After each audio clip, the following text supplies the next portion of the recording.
All right, welcome to Living a Healthy, Vibing Life podcast. I'm your host, Harold Chatman. At the current moment, we're not taking any sponsors, but if you wish to support me, visit our website, hvlwell.net. We have the best flavor of collagen. We have unflavored, peach mango, and our newest flavor, strawberry lemonade. If you struggle with skin hydration, if you need a new supplement routine, or if you just need a new, better collagen product, give us a try. Also, we offer personal training services and also virtual health and life coaching. Check out our website for more details. And at the current moment, we're at the Panoramic Brand Studio, best podcast studio in Houston.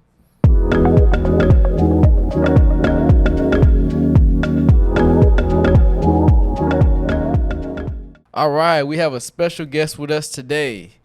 He is a former co-worker of me when I first started fitness back in 2018. He is a Tumbling Enthusiast Coach, boy dad, podcast, Fit Perception Podcast, Principal Instructor at Barry's Bootcamp. Welcome, Thomas Belliston. What's up, man?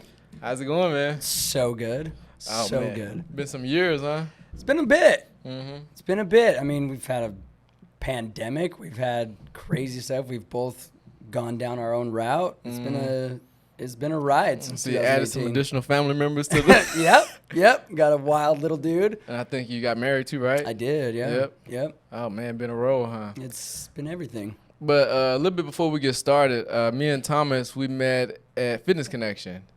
And a long time ago. That seems like a lifetime ago, man. I know, man. Because so much didn't happen in so long. like 2018. And me and Thomas have always been friends. You know, he handled his business. I handle mine. You know, with trainers and so many trainers in one area, you know, people be stepping on each other's toes, stealing people clients. But at the end of the day, me and Thomas, at the end of the day, Thomas had his own training style. I had my own. And it's like that. At the end of the day, when you're a fitness coach, people going to go with who they like. Not by you taking away. Because if you left a good, pretty much a good message or a good perception on somebody, they not going to change. Especially if you're doing right by them. It's not going to work. 100%. And then the thing is, they're going to go back and tell your coach, hey, what you got to try to steal me away from you? And then next thing you know, now you're making it weird. Yeah, you know? 100%. Well, like, because I do Barry's group training, and then I do personal training on the side. Right. And what I've found is, like, the most successful way to do it is provide an experience more than just a workout. Like, right. The most successful people that I know in this industry, like, they don't have any more knowledge or certification than anybody else. Right. They're just very, very good at providing an experience for people. Yeah, they were doing the same stuff, curls, bench press, squats, that everybody else was doing. Right. So why were they more successful than the other trainers? Because when their clients were with them, it was an experience more than just the workout. So, if you want to keep your clients, that's the only way to keep them. That's it, because everybody's pretty much doing like similar things, but you have to, like I always say, you have to provide more value. Yeah. You can't just give them a workout and see you next week. You got to give them like lifestyle, something that they can sustain long term. Right. Not just a workout, because workout, anybody can do that. Yeah. But it's like, what else are you giving them that the average trainer is not giving them? Right. And so everybody have their own style of how they do it, but the thing is, you got to make sure you have that relationship with them. You can't just be like cracking the whip on them all the time. Right. Yeah, that's my lifestyle. Like, how's life doing? Your kids doing? How you feeling today? You know, you can't be just like a robot in this industry and just trying to just take your money for it. Because other than that, at the end of the day, those clients are paying your bills. Yeah. Yep. 100%. They're not, like, I don't know. It's more of a, like, when I first started in fitness, it was all about, like, okay, I've got to know everything about fitness. I need to learn all of the dietary stuff. I need to learn everything about every sort of fitness, the calisthenics, the powerlifting, the strength training, the hypertrophy training, like everything. I was like, I got to know all of it. And then after a while, I was like, oh, but no one cares.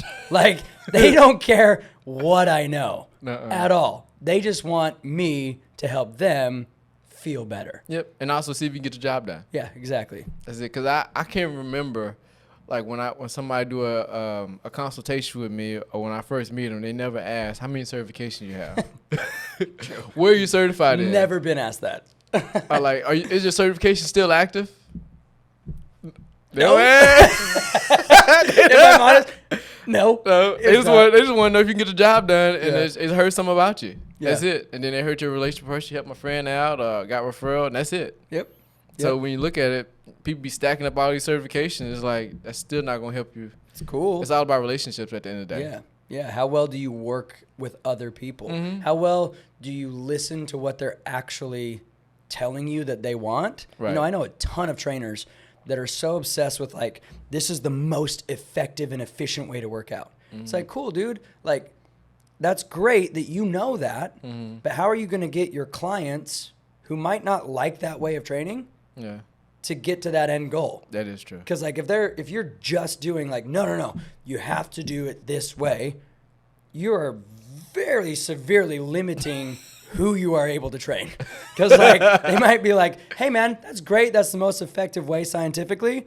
I don't care. I just want to feel good. Mm-hmm. And if you can't take what you know and understand about healthy living and effective training and effective dieting or whatever, and put it into something that they enjoy to do, that's a 6-month relationship at best. Man. You know what I mean? Like if you want that to continue on and build and become a deeper relationship and, a better experience and a much longer experience with that client, then you've got to take what they say and how they like to train and morph it into what you do effectively.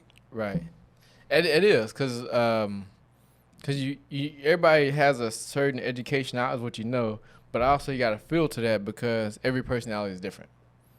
And some people really hate it. So if they really hate it, like working out, you got to teach them why they need to enjoy it. Like I always, like the easiest thing for me, like how I get people that really hate it, I'll say, do you have kids? I'm like, do you have grandkids? I say, don't you want to live to see them grow up? I say, one thing that'll stop that from happening is your health. Yeah. Movement. Can you get up off the floor?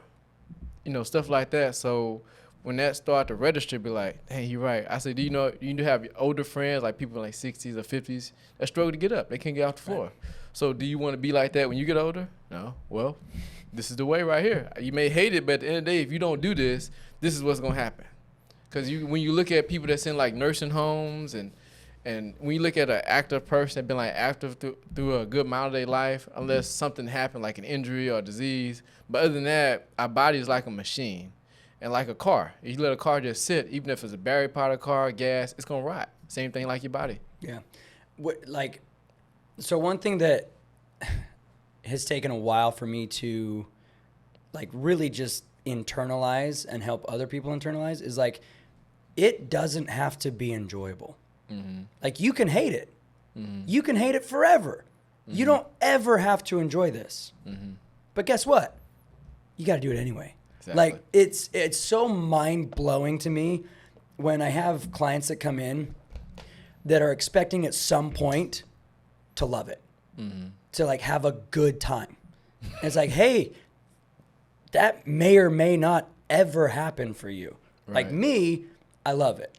It's taken a long time to get there maybe, but I truly do love the time that I spend in the gym with myself. I don't expect that for everybody else because I think that's a certain personality trait. I think there's a certain mindset associated with that. But like I say it to clients all of the time. They're like, oh, I really don't like that move. I'm like, great.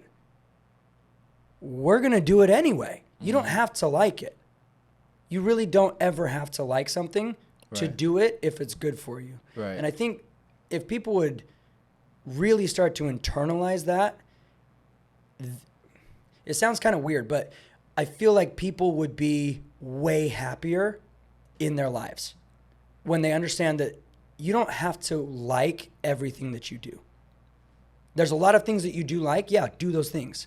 But there's some things that you don't like, and you should still do those things. That's like going to work. Yeah, 100%. 60 or 70% of people don't like their job.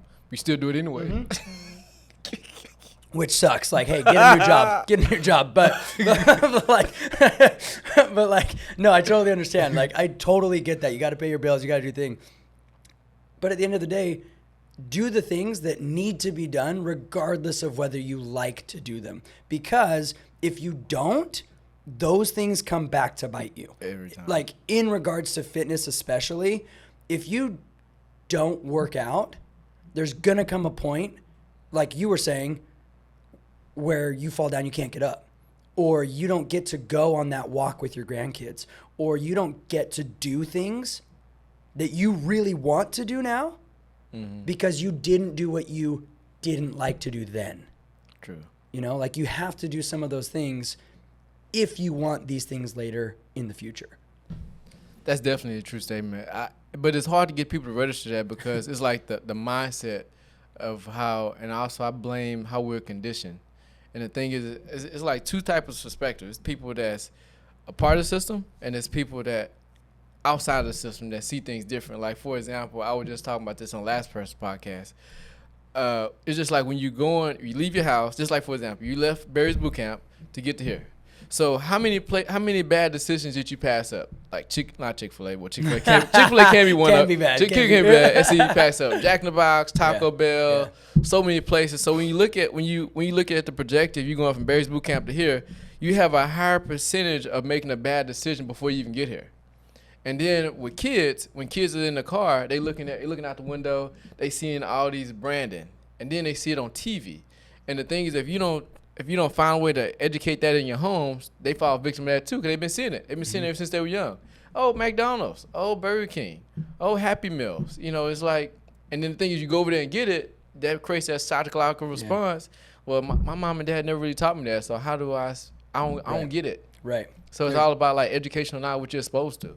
Yeah, and the thing that makes me sad is we're at a point now, especially in the United States. Like, I've been fortunate enough to travel overseas and to go to other countries where this isn't the case as much. Like, it's still there, but it's not the case as much. But we've associated, let me see if I can say this right. We've associated happy with easy. Mm-hmm. And that's just not how life works. It, like, happiness, getting happy or being happy requires work. Like, it requires focus. And we've associated things that are easy or they've been portrayed as the easier it is, the better it is. Right. You know? And that's why we have fast food. It's really easy. And convenient. I just have to go through the drive-thru and all of a sudden I'm not hungry anymore. You know, versus I got to go home. I might have to learn how to cook. I might have to understand how food works with my body. Mm-hmm. That takes a lot of effort, a lot of work, a lot of time, you know, and it's much better for you. But we live in a society here where easy is associated with happiness. So anything that's easier, that's what I should do. Going to the gym, that's not easy. Right. I don't want to do that. Mm-hmm. So that can't mean that it's good for me. It can't mean that it makes me happy. Right. You know, fast food is easy. That's what's good. It's not, though. You know, and later on, I think we start to realize that, you know, that the easy way out doesn't compute with being happy all the time. When things get too easy, you start to make life hard for yourself. And when you do that, you end up pretty miserable because you're so used to easy things that when the hard things come up, you fall apart. You don't know how to handle it. We don't know how to cope. We don't know how to work our way through it or go with somebody to help us through it because it's really tough. And if we have always taken that easy route and associated that with making me happy, then we've totally missed the mark. And it's way harder to go find that mark once we've lived this easy, quote unquote, lifestyle for so long. It's definitely challenging to narrate that, like to go from like eating garbage, now you're trying to get yourself together, and then it's like, dang, now I got to hire a coach, I got to change my eating lifestyle, and it's like almost impossible to have to be on medication because I went to the doctor, got some bad results, and it's real stressful and overwhelming. It's like, man, and then you telling me you got to do a whole like 180 to get to here. Like, I got to change my eating, I got to change my lifestyle, I got to cut back this and that, and it's almost like I don't know if I can do that, you know. It's very overwhelming. But yeah, how is like the transition? So how did you go from like what were you doing before you got into training? So, dude, this is wild. So, my wife and I, we got married in, I can't get this wrong, got married in 2016, okay? And we lived in Utah. And I was on track. I was going to school in political science with a focus on like philosophy. So my goal was to eventually become like a diplomat or a judge, go down the political route, do that whole thing. And then towards the end of my senior year, I realized that I hated everybody I was at school with. Like I could not handle these people that were playing the political game, that were, you know, totally fine with lying as long as they got what they wanted, and, you know, putting on a facade to portray a certain image of themselves. I was like, this makes me sick. I can't do this. That's politics, as though. a job. Right. Like, I love the debating in politics. I love the concept of government. I love all of that stuff. I get it. But I don't like generally the people that do it for a career. So we moved down here in 2017, and it was kind of just like, and I'd been doing gymnastics and tumbling and cheer coaching the whole time I was at school. So I was used to coaching. I was used to training. And then when my wife and I moved here, I had no connections. I didn't know a single person here. I'd had no even hope for a job. Like, she had a great job. It was great. Awesome. I gave myself like 3 months to like really find something, you know, use my degree maybe and see what turned up. So when I was looking for jobs, I was looking evenly at political science route or fitness route. Whichever one popped up first, we were going to go with it. And so a job offer came up to be the wellness expert for a senior living center. And hated it. Just like flat out. The reason I hate it, I loved the people that were there, but like emotionally, it was so draining. So draining, because I would go into work and I would work with these sweet old ladies that were just the kindest people. You know, some of them had dementia, so they had no idea who I was the next day. But like, but like they were so sweet. You know, it was like having like at least 50 grandmas that I was just like chilling with, you know, all day. But it was rough, dude, because sometimes I would come into work and I'd be like, yo, what happened to Lucy? Where's Lucy? And they'd be like, oh, well, she died during the night. We're cleaning out her room. We're switching. And it was just like dead behind the eyes. I was like, yeah, well, she's dead now. Like, we're moving her out and we're getting another person to move. I was like, bro, what are you? I have a relationship with this lady. Like, I'm crying. Like, this is so sad to me. And they're just like, yeah, it's business. Let's move on. And so, like, it was just so, I would come home at night just like, drained mentally, emotionally drained, man. And so that's when I looked for another position. I got that training position over at Fitness Connection, met with you. You know, we had that whole staff. I don't know if you remember Travis. Yep. He's still crushing it up in the Woodlands. Yeah. So, and then that's how I kind of got into more of like the more, I guess, traditional one-on-one personal training, group training, fitness stuff. And then after a while, I kind of, I didn't burn out on that. I don't think, because I'm obviously still doing personal training, but it was a lot. I mean, at one point I had like 80 clients a week, I remember your stuff was stacked. Crazy. David was a crazy person. I love him. He was so kind. He was a good guy, but like, yo, dude. Anytime somebody fall off, fill it in. It was wild. I mean, I remember one week I had 87 people in a week, and I was like, bro, I can't. It's not reality. I can't keep doing this. This is crazy. And so it was wild. I put in my 2 weeks with David. I was like, dude, I can't do this. I'm so sorry. Like, I'm done.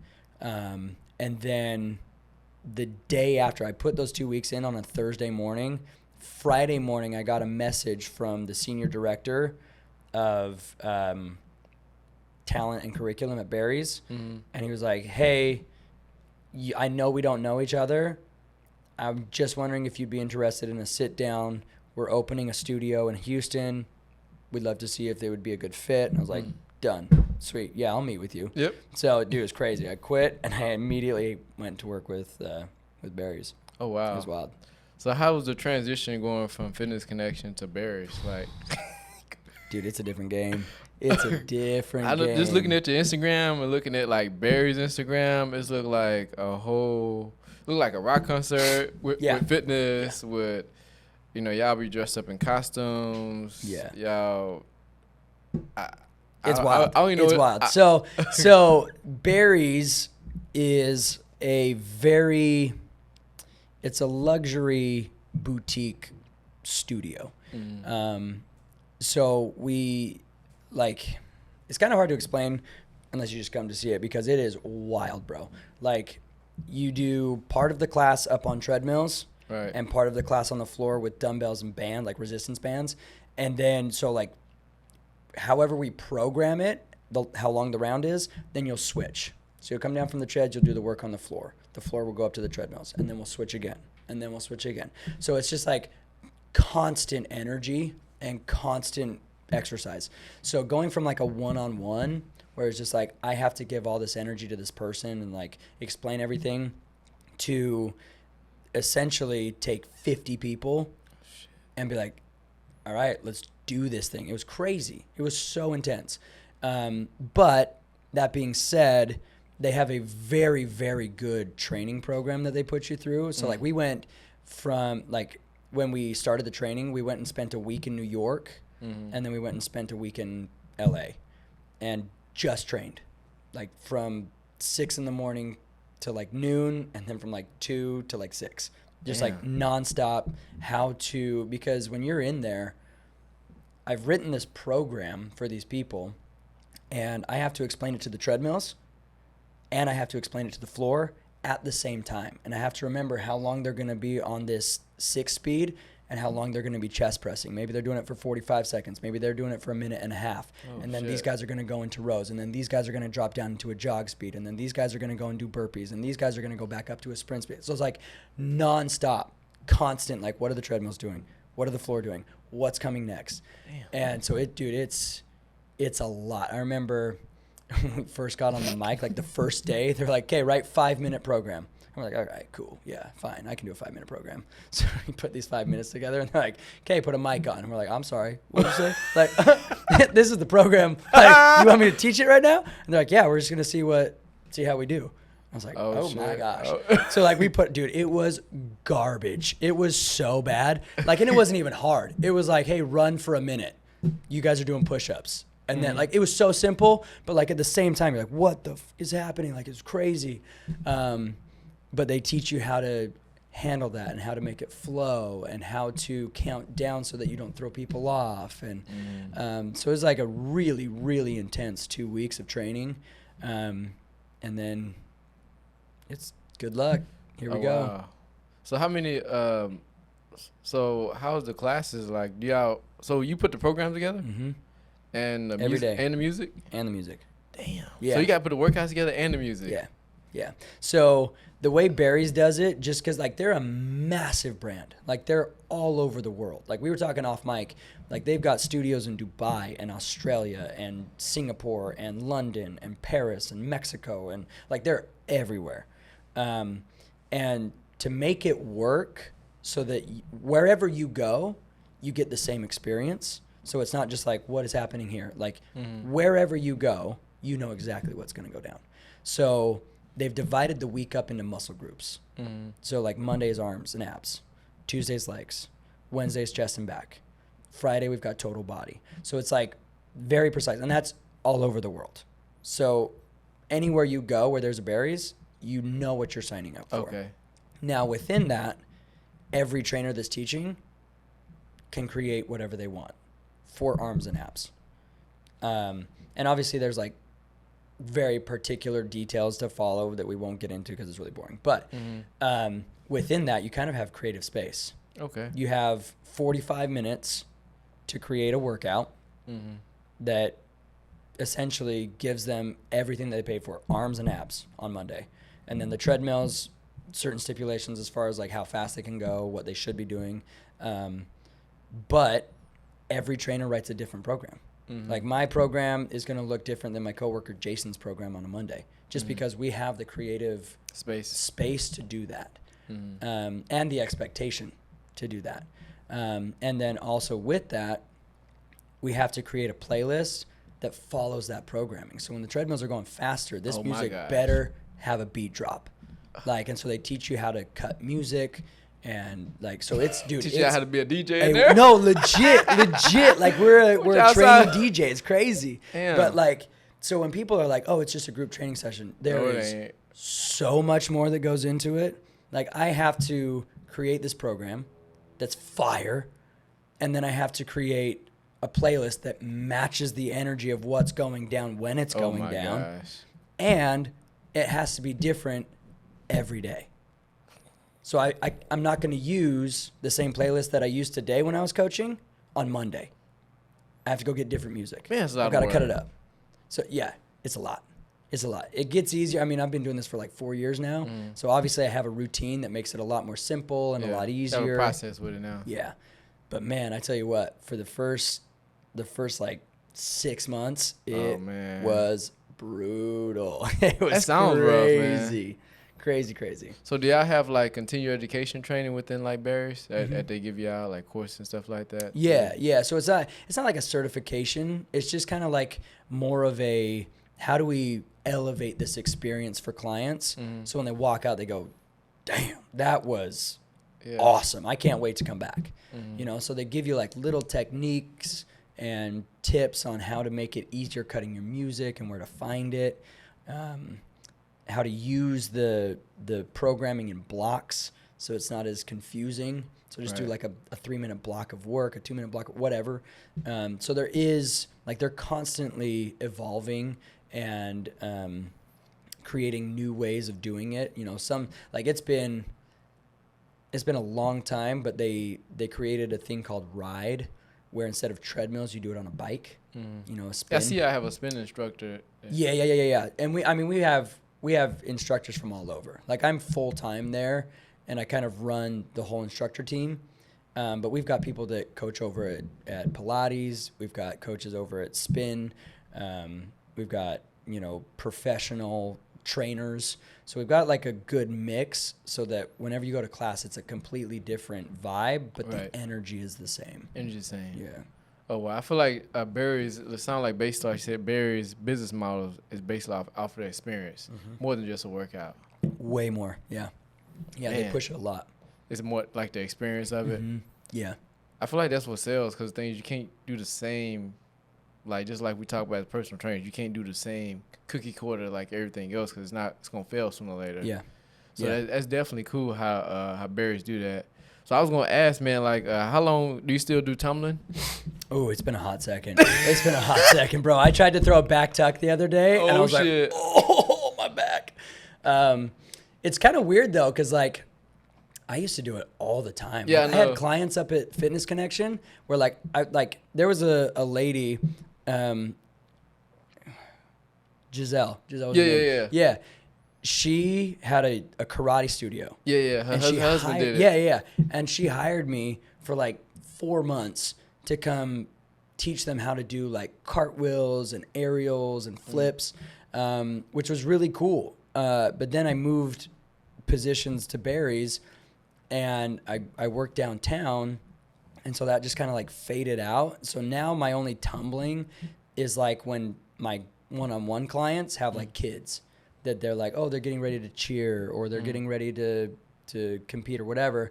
And so I'll throw in a couple private sessions of teaching the kids how to do cartwheels. Do you make sure you keep yourself kind of limited with that? Like, I have to. So I have rules for myself. I have to do handstands, like walks and push-ups regularly. I have to be able to do that still. Yeah.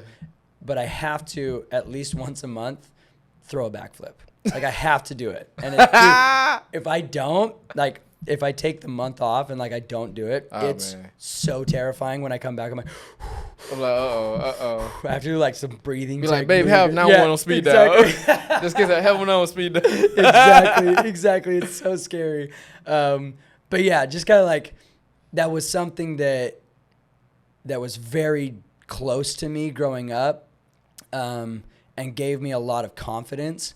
And so like it's much harder obviously now. Just as you get older. But yeah, like I don't bend the same way. I don't have the same flexibility or mobility. And like when you're young, like you can spin and you can twirl and you can run and go upside down and stuff, and nothing happens up here.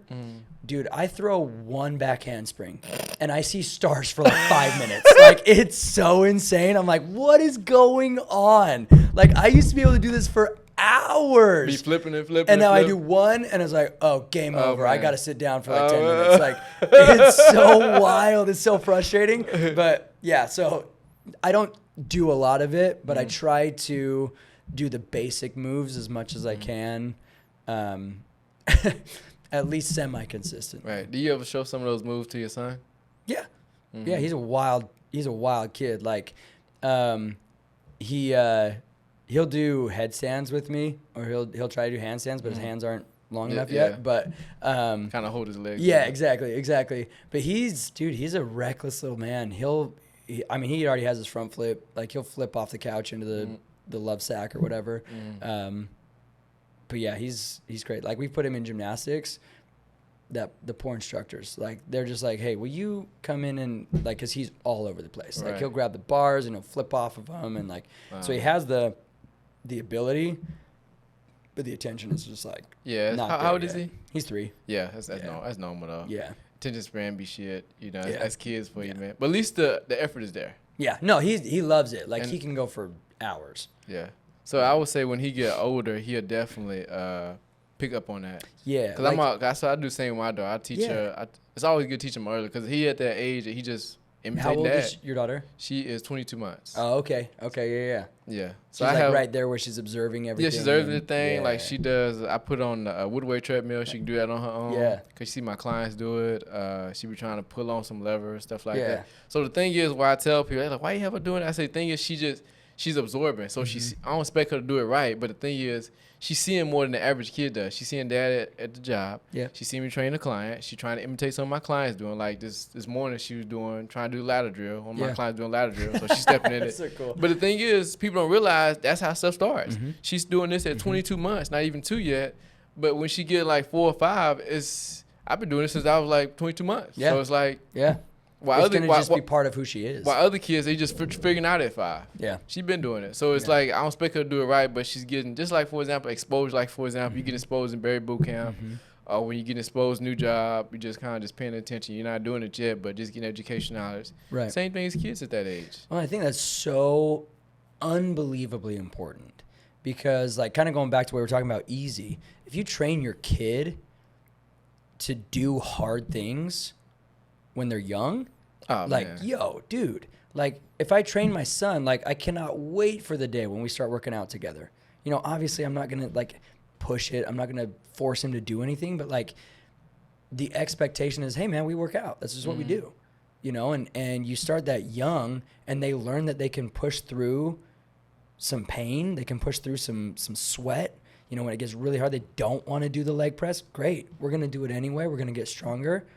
That confidence is unmatched, I think. It is. And that's why I'm always supportive of kids' sports and athletics and like donate when I can to like the children athletic stuff, is because like I think it's so valuable to that child on a very deep level. Like it is. On an individual level. Because like, yeah, they're on a team, but when they work out, it's them. Yeah.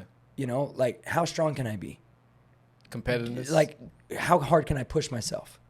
And when they learn that young, it bleeds out into other areas of their life. Maybe they're not a professional athlete. That's fine. They don't have to be. But it starts to go into their professional life, their school life, their relationship life, where they know how to work with other people. They know how to take a backseat and let this person do their job right. And then jump in when they need to. And, to push through challenging times. I know I can do this. Why do I know that? Well, because I've done really hard things in the past. Right. I think it's such a good foundation. It is. To build upon. It is. I always agree. I feel like every kid should do sports. 100%. Because it teaches them something that parents can't do. Right. You can't teach kids how to get along with others, like on the team. You can't teach them how to, like, cause more likely as a parent, I'm sure you see a kid struggling, you want to help them. Mm-hmm. But on the team, you can't. You gotta they gotta endure it. They gotta endure that hard work. Yep. You know, same thing like putting in work. Like you got a kid up there whooping your ass in the sports or something like that. You can't help them. Yeah. They gotta find something, and you can't give up because you're playing. Yeah. And they teach them so much aspects of that. And then the thing is, outside of that, teach them like, okay, I can't give up in this because they've been doing this in sports. It just so many assets and benefits and the health benefits of it, and there's also the psychological part of it too. Right. I think when you were talking, it really hit me. Like, it teaches them something that is invaluable, which is learning how to fail. Yeah. Like, when you have somebody on a team, you know, that is so much more talented than you. Oh, man. When you're like playing basketball or you're playing football or you're playing doing against LeBron whatever. James. Like, hey, man, now, like, I don't have a chance. Yeah. Like, he's so much better than me. Now I get to make a choice. But you still got to play against him. Exactly. Your parents can't help you with that. I learned how to fail. Yeah. I learned how to not be the absolute best. And it's not like you're trying to get them to fail. That's not it. Mm. But there's something so valuable in learning how to be okay when you fail. Right. Because that's just going to happen. Yeah, you cannot be the best at everything all of the time. Right. You can be really good most of the time, and maybe you'll be the best. Great. Mm-hmm. But when you know how to fail without giving up on yourself, right, dude, you're the best. Yeah. You're the best. Right. That's grit right there. Yeah. When you know you're going to end up failing, but you're going to keep doing it anyway because enduring the process because you know you can't stop. Yep. Just That's like, invaluable. It's invaluable. And you can't, it's so hard to learn that any other way. You can't teach that. No. The thing is that when you learn that later on, you quit because you've never been through it. And you're like, I don't have to do this. I don't know how to do this. Exactly. Going back to that easy versus hard. There you go. Can't endure the process. I'm so for, like, I feel like every kid should play sports. Some form of a sport on a team. So they can, like, learn that aspect of what a parent can't teach them. Because especially there's some shitty parents out there. There's some real bad ones. And if you can't teach, if you don't have the mom and dad at home, or if you're like one parent and you can't, especially like some parents that have a lot of kids, they can't teach each kid a certain traits. And it's like the bare minimum you can do is have them some type of sport in school. Yeah. Teach them that. Because other than that, if they don't have nothing else, the system is just going to take over, and the next thing you know, they really don't have a chance. Yeah. Because once you're a part of that system, it's really hard. Well, they break down. It's depression. I was gonna say the anxiety, the depression, the stress, the horrible mental thing. Like, dude, I can't even imagine growing up right now. I can't imagine being in elementary school or middle school right now. Like, that, to me, that's crazy to exist. Like, as a child right now, where there's so much confusion and there's so much acceptance of easy and crazy. And, you know, when I was growing up, depression was never, like, I knew people that were depressed, but it wasn't something that was like, hey, I'm 7 years old and I'm on meds for depression. Like, what? You know, we laugh at that back then, but now it's not a funny thing. That's how it's a real it thing. is. It is. That's how it is. And I can't even imagine growing up in that headspace where, like, that's just normal. The only way that I think that gets addressed is going through those hard things. Exactly. Going into sports, being competitive. Regardless of whether that, like, whatever that looks like. There's so many sports and so many ways for your child to be competitive that, like, choose one. Figure it out. Right. But give them something to push for. Yeah. Because if they don't, then they're going to go through some really, really hard times. Especially when they become, like, over the age of 18 at adulthood. It's like, it go through depression, anxiety, stress. You get hooked on medication, to pain meds, to smoking addiction, because you're trying to cope alcohol. Because you're trying to cope with that stress, and you're trying to cope with those failures, or you're trying to cope with not being able to get it done. and it's such a challenging thing. And but what I was gonna say about that depression, I was listening to a podcast with Tyler Perry. He was saying that one of his coworkers said, "I'm just going through depression, just stress. Like, you don't understand, Tyler Perry, because of you way up here."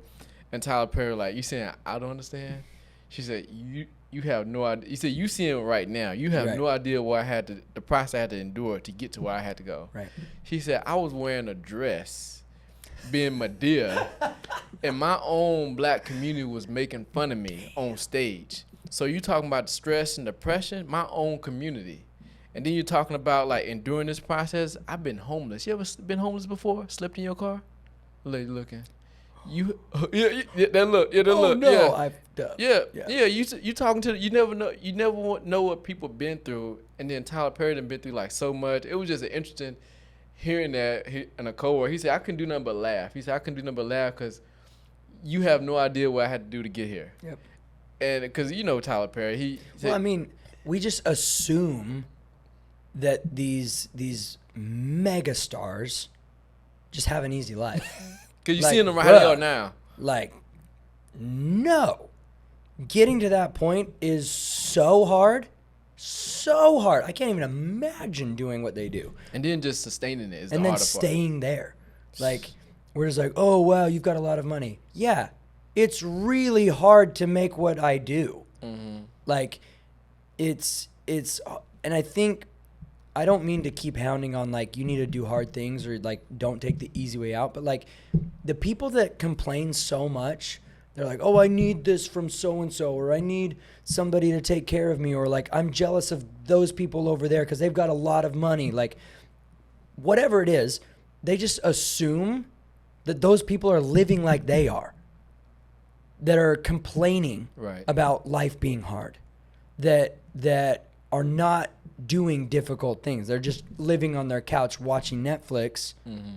They're assuming that everybody else is doing that, which is not the case. Mm-mm. The people that are not taking the easy way, that are forcing themselves to do difficult things, are the ones that are successful.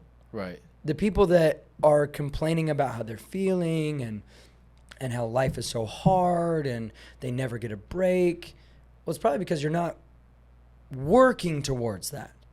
You're always wanting the easy way out. You're wanting it to come easy to you. And it's just not going to be. Tyler Perry was homeless, dude.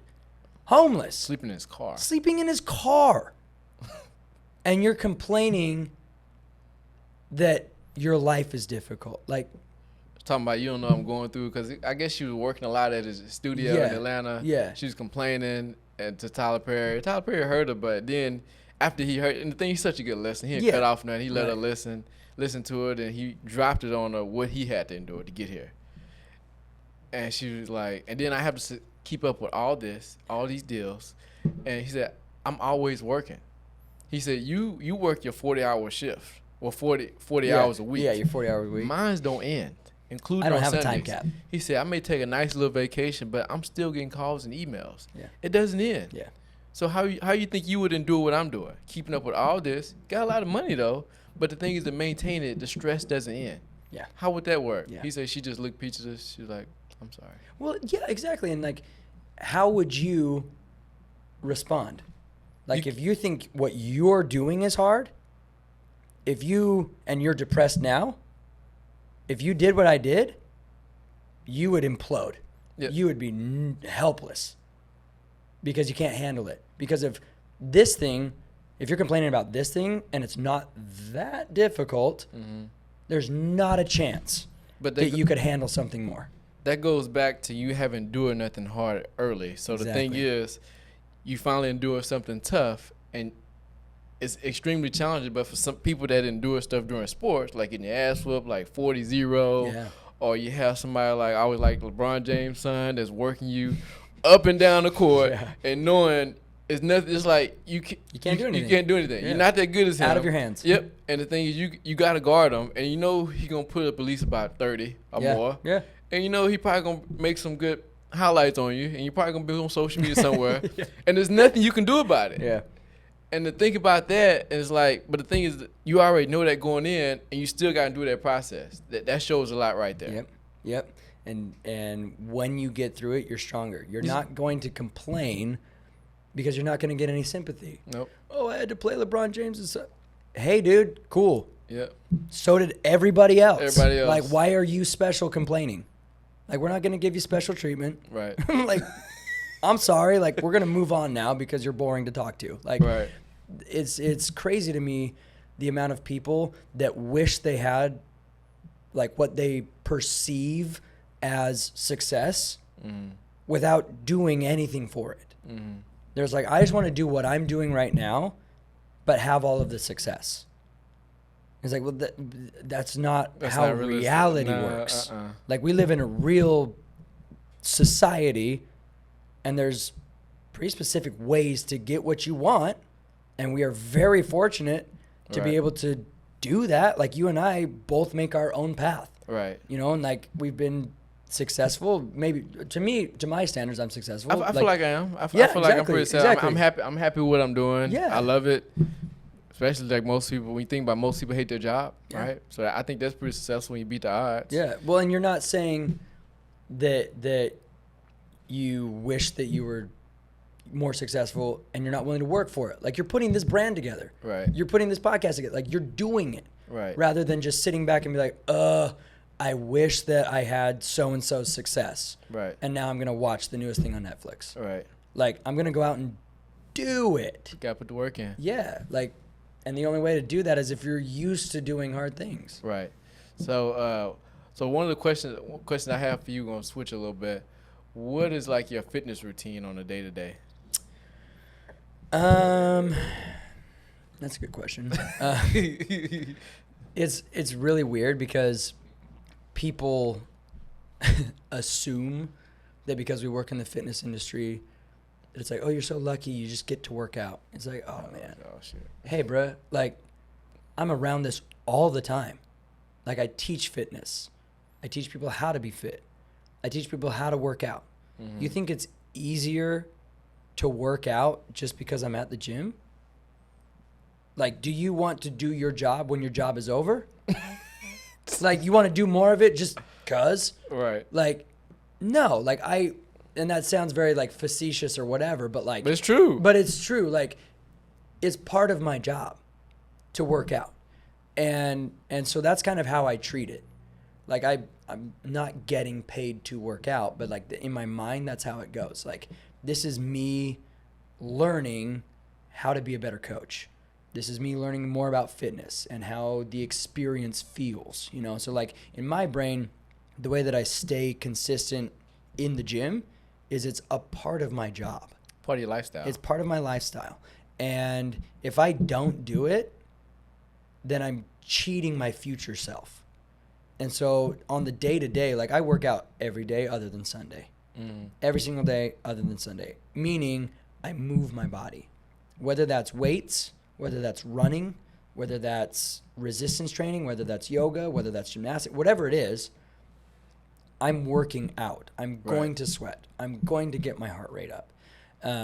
Because that's a pillar of who I am. And if I don't do that, I'm not being me. I'm literally a different person if I don't work out. And you know, people are like, oh, well, that's crazy. Okay, cool. But, like, for me, that's how it is. That's my reality. I have to work out every day other than Sunday because I should. Not because I have to, but because it's a necessity for me to be true to who I am. Right. That is important. You gotta remember, like, when you in teaching your boot camp class or, like, you're doing your one-on-ones, they look at you as this person up here. Not saying that you are up there, but they keeping you up here because you supposed to teach them that. So they like they want, because people always ask your fitness routine. I'm sure people ask that. Always. They ask that before they ask you where you certified at. Yep. So what do you do? Yeah. Like another question I asked, like, what is your day-to-day eating routine, like eating style? I'm sure they ask that too. All the time. Usually Are you on a diet? No. Usually what I do is I always bring my lunch. So I like, look at my lunch kit. Just look at that. That tell you everything. Yeah. They look in there. Oh, man, you for real? Yeah, no duh. Like, I live what I talk about. Right. Yeah. But yeah, what's your day-to-day like nutritional habits? Right now it's been all over the place because I've been traveling. Right. So growing up, my parents and I, like, my parents are very holistic people, very fit people. We were always active. We always ate healthy. We like grew our own food. Like, we had a garden. We had steers that were killed at the end of the year to have meat. And like, so I was raised eating healthy. Like, I was just accustomed to it. Right. Never had freezer meals. Never, like, we would go out to eat occasionally. Like, we would go and get a pizza for the family or whatever. But I just wasn't used to eating out. And so going back to like being raised doing hard things, not saying that that's hard, but like that's just what it was. So like I enjoy healthy food. You know, my wife is a great cook, a great baker, so we have good food. Like, and it's not meal prepped, it's not macro counting. Like, if I'm trying to, you know, get shredded out for like a photo shoot or something, then I'll do macros for a little bit. But for the most part, I've been doing this for so long that I can kind of gauge where my calories are at per meal, you know, and gauge, I need this much protein, I need this much carbs, I need this much fats, whatever, and making sure that I'm within those boundaries. So if I have a heavy carb lunch, then probably not going to have that many carbs later. Yeah, it's almost like it's a balance. Like, Yeah. if I had a heavy lunch, I'm not finna have a heavy dinner. Exactly. It's almost like it's just like when you've been doing it for so long, you keep up with that. Yep. And It's like, always in the back of your mind what it you're is. eating. Yeah, it is. It is. Especially when we've been doing it for a while. It's a habit. I'm not finna kill myself at breakfast, lunch, and then eat heavy because Right. now you be at a big over your calories now. Now you're more putting on weight. Now it's like instead of me doing lifting, I got to put more cardio. I got to burn off. Yep. But it becomes more and more natural. And like, I have a lot of clients that I've worked with for years that are now at that point. It took where me like time. when we chat, they can kind of gauge where they're at. Hey, David, where you at calorie wise? Well, I was in a surplus this week, so let's do a little bit more cardio based exercise. Cool. I love that. You know, like, I trust them, they trust me. We know how to communicate so that they work out according to what they've eaten. Right. And I mean, it takes a while. There's a lot of like, there's a steep learning curve, I think. It is. I mean, so sorry to totally answer your question. I gauge what I eat based off of how I'm feeling. If I know that I have some really intense workouts coming up or a long training day, you know, then I'm going to need a little bit more energy. You know, so I'll have my protein, but I'm going to stack on some carbs and some fats.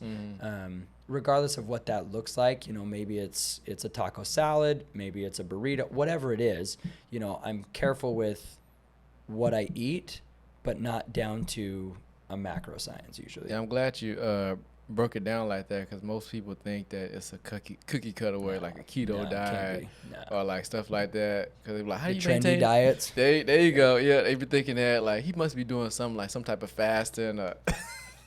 No, man, I've just been doing this a long time. You think I look like this? Like, I've been looking like this for a long time. And then all of a sudden, you work out like 6 times a week. Yeah. So like most people only do like 3. So you already beaten by they doing 3. You know already what they do in like 2 weeks. You done it in a week. You know what's wild though? So, like, I am very self-aware. Like, I know how I look. And so obviously I like kind of sell my body. That sounds terrible. I don't sell my body, but like I use Instagram for that, right? And people come up all the time and they're like, how do I get to look like you? Oh man. And I'm like, hey man, how much time do you have? And they're like, well, I mean, I can work out. And no. I'm talking years, bro. Years. And they're like, oh, like they have to take a step back. I'm like, this is not something that happens next week. Like, this is very, very, very consistent effort. Years of commitment. Over time. You know, and like I have a lot of clients that are like, hey, I have a photo shoot in 6 weeks. I'm like, oh, shit. So cool. What do you want me to do about it? Like, that's not how the body works. I'm sorry. Right. You know, but it's just like you have to be aware of it. For clients, I'm saying you have to be aware of what you want to do and what you're trying to achieve body-wise. And then you have to have a trainer that knows it's not going to happen in 3 months. No. Like, okay, that's the goal. Great. We'll get you there over time, you know, and you have to be willing to do what it takes. You know, Thomas, I want to look like you. Great. Are you willing to give up all alcohol? Bro, every time I drop that, people walk out. Like, legit. So this happened like maybe 3 weeks ago. This lady comes up and she's like, hey, and she looks great. She looks great. She's maybe early 40s, mid 40s. She comes up and she's like, Thomas, I'm ready to do whatever it takes to have the body that I want. And I go, okay. You're not touching a drop of alcohol till Christmas. And she was like, I was like, no, you told me that you were willing to do whatever it takes. And now you're giving me boundaries? And she was like, well, I just didn't assume. I was like, no. Don't you dare tell me that you're willing to do whatever it takes and then not do whatever it takes. Like, and so anytime I drop that bomb on someone, they're like, oh, this is a different game. And I'm like, yeah, it is. But if you want it, I'm telling you exactly how you get it, the best and healthiest way possible. And then they have to make a choice of like, oh, am I actually willing to back up doing whatever it takes? And usually they're not. Nah. But yeah, also, man, how do you maintain your stress?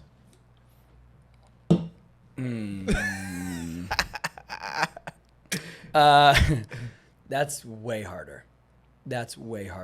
I don't think I do it. I don't think I do it with like in a healthy way. Well, I think that it's healthy. It's just not maybe orthodox, where I don't necessarily go to a therapist or take vacations. And this took me a long time to understand. But do you remember? Okay, so this is such a dumb thing to say, but have you seen Avengers? Yep. You remember in the first Avengers when Captain America's like, "Hey, Hulk, now would be a good time to get angry," and he goes, "I'm always angry." Mm-hmm. That's how I view stress. Mm-hmm. I'm always in stress, whether that's putting my body through a workout, whether that's, I'm trying to run a few businesses. I'm trying to create a gym. I'm trying to run a podcast. I'm trying to develop training programs. I'm trying to do berries and run all the instructors. And so I'm constantly under stress. And if I don't manage that stress, I have this really big spike in stress and then depression. Mm-hmm. And then a spike and then depression. And so that's how it used to be. Like, I was very all over the place. I would get really stressed out and then crash. And then my wife and I talked through some things, and we realized, like, I'm good under pressure.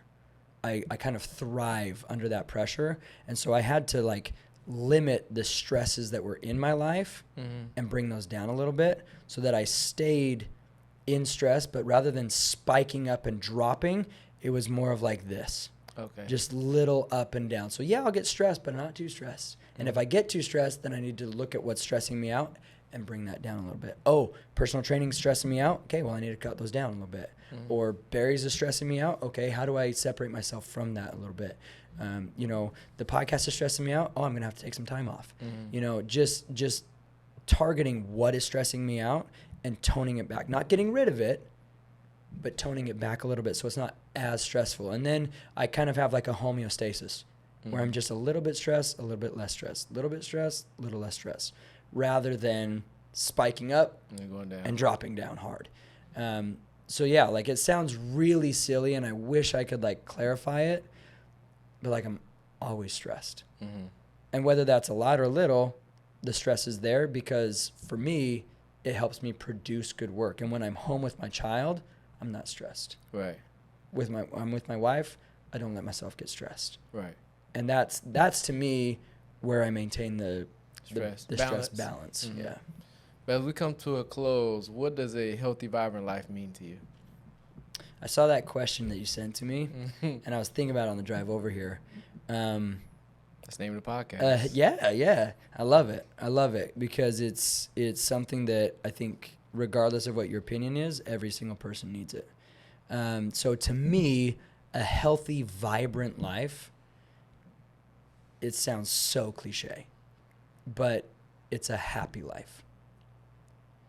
Too many people that I know personally are not happy for whatever reason, whether that's the job that they're in, whether that's the body that they have, whether that's the relationship that they're in. They're not happy. And so a healthy, vibrant life, to me, is I can say I was genuinely happy today, regardless of whether like that was in my job, regardless of whether that was in my workout, regardless of whether that was in my relationship, whatever it was. If I can say every single day that I'm genuinely happy, even if it's for 10 minutes, because life is really, really hard, right? Mm-hmm. Like, it's stressful. Bad things go down all the time. But if I can say every single day that I was genuinely happy, I'm living a healthy, vibrant life. Because, and there's so many like subsets underneath that, you can't be out of shape and genuinely happy, because your body is not functioning properly. No, it's not. You know, so if you can genuinely say you're happy, it's because your body is doing what it should. Your mind is doing what it should. And it's allowing you to feel happy, however you feel that. Right. If it's genuine, you're pretty healthy. Right.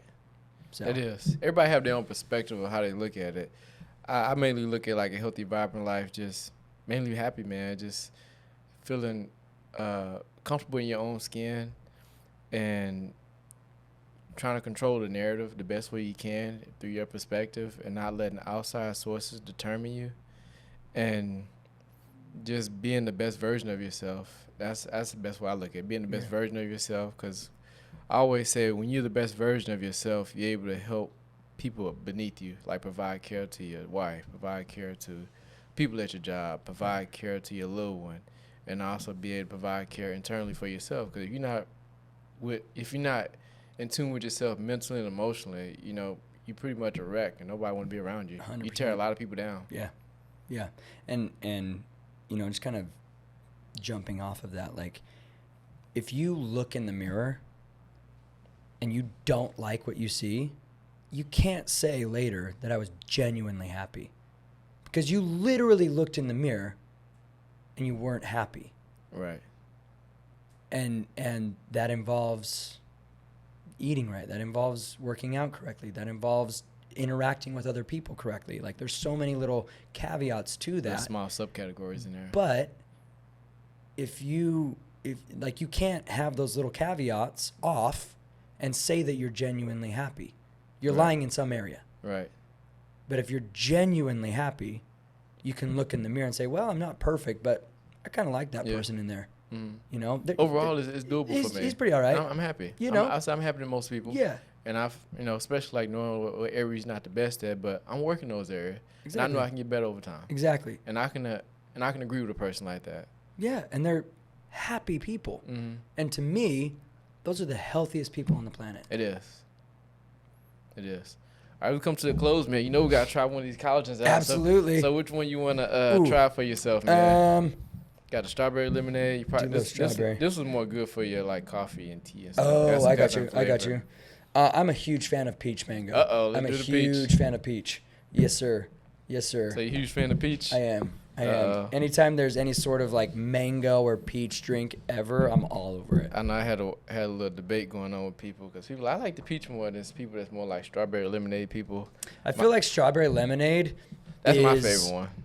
Is really hard, and I'm sure that you're knocking it out of the park, but like, it's always, when I taste it, it's either really too sweet or really sour. But that's just my take on most flavors. Most when they flavors. do You take the strawberry lemonade. collagen yourself? I have it at home. I have not taken it. I'm in sure a your minute. wife take it. Yeah, she does. Yeah. Yeah, she does. 100%. Yeah, she's got it. All right. Thanks, sir. Check it up. Try it out, man. Let me know what you think about it. Your honest opinion. I'm excited. Oh, yeah. Got some good stuff in there. Got some bamboo extract, hyaluronic acid, hydrolyzed fish collagen, vitamin C, vitamin E. Ooh, that's good. That's good, dude. And so I like the fact that there's no residue. Like, yeah, it's not, I took the artificial coloring out of there, so that's Yeah. why I changed the same color as the powder. Got you. And then there's no fructose or sucrose in there, so I definitely try to make it as healthy as possible. Right. You know, because but the only thing is a little bit of artificial in there. Cause I did try to. People always ask me. I did try to go natural, and it's just a tart taste. Yeah, it's hard. Because when you think about a health product, you want it to be really healthy, but it's like it could be really healthy, but if it tastes bad, Yeah, no one's going to take it. Try it. No one's going to take it. So it's like a 90-10. Right. Like 90% really good for you. We can deal with the 10%. Yeah. Because it's going to make us taste good. Exactly. Like, Exactly. Yeah. So where can they find you at, Thomas? Dude, I'm everywhere. No, I'm kidding. You can follow me on Instagram. I don't really do any other social media other than Instagram. Thomas_Belliston. The Fit Perception podcast. It's popping. We have a good time. Talk a lot of crap. Yeah. Fit Perception podcast. Thomas Belliston. You can go to my website, see that. We're in the works to open a gym. So that's in the process. It's a nightmare, but it's in the process. But yeah, dude, thanks for having me on. I appreciate it. So as we come to a close, I'm gonna definitely put everything in the show notes about Thomas, his podcast, and more how you can find maybe one-on-one training with him. And thank you guys for tuning in. Appreciate it.